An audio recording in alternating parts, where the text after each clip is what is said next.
Salut tout le monde, moi c'est Caroline et bienvenue sur ma chaîne de vlog. Aujourd'hui, j'ai eu envie de faire un petit peu différent et de vous raconter ma vie en dessin.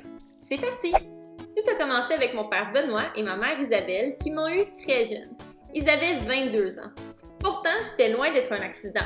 En fait, ma mère avait déjà fait une fausse couche avant moi et mes parents étaient très contents de m'avoir. C'est le 8 juillet 1993 à 17h11 que je fais mon entrée dans ce merveilleux monde. Ouais, malheureusement pour moi, c'était jour de canicule, comme tous les 8 juillet qui suivront, donc j'avais plein de boutons de chaleur. L'histoire d'amour de mes parents dura pas très longtemps après ma naissance. En fait, ils chicanaient beaucoup et quand j'avais 2 ans à peine, ils se sont finalement séparés. Pour être franche, j'ai jamais vraiment compris comment ils avaient pu être ensemble, c'est carrément des contraires. Ma mère, c'est une artiste, un peu bohème et bordélique. Mon père, lui, un policier, ordonné, assez impatient et rationnel. Bref, un cocktail assez explosif. J'ai pas énormément de souvenirs de cette période-là de ma vie. J'habitais avec ma mère et je voyais pas souvent mon père. Mais je me souviens quand même des longues balades à vélo avec ma mère, de notre lapin Nala qui a connu une fin terrible, et finalement de Léo, notre chat. Mon activité préférée à cette époque-là, c'était de mettre ma cassette de Blanche-Neige dans le VHS, de mettre ma robe de mariée et de réciter tout le film en imitant chacune des paroles et chacun des gestes des personnages. Vers l'âge de 5 ans, mon père a été transféré en Beauce, près de Québec, pour son travail. Ma mère a rencontré un autre Benoît, ouais, elle aimait bien les Benoît, et ce Benoît deviendra mon beau-père. C'est à partir de ce moment-là qu'ont commencé les longs trajets Montréal-Sainte-Marie-de-Beauce une fin de semaine sur 2.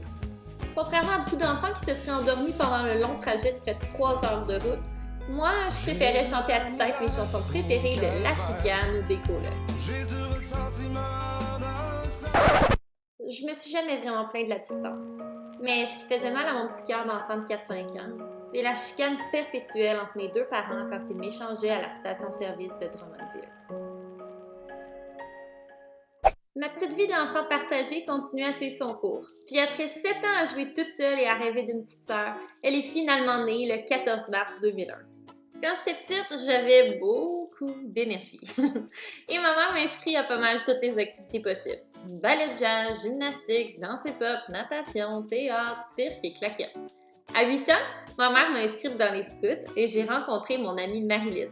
20 ans plus tard, on est toujours amis, puis mes camps scouts font partie de mes plus beaux souvenirs d'enfance.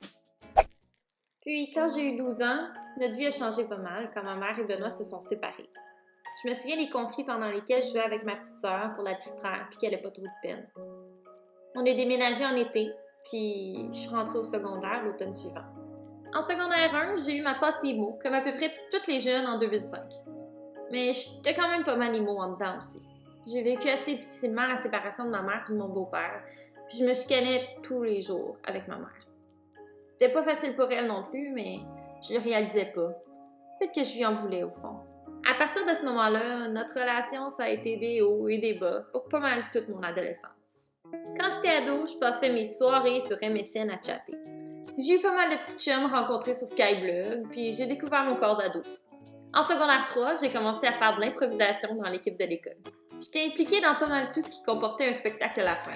Troupe de théâtre, récital de poésie, défilé de mode, etc. J'ai adoré mon passage au secondaire.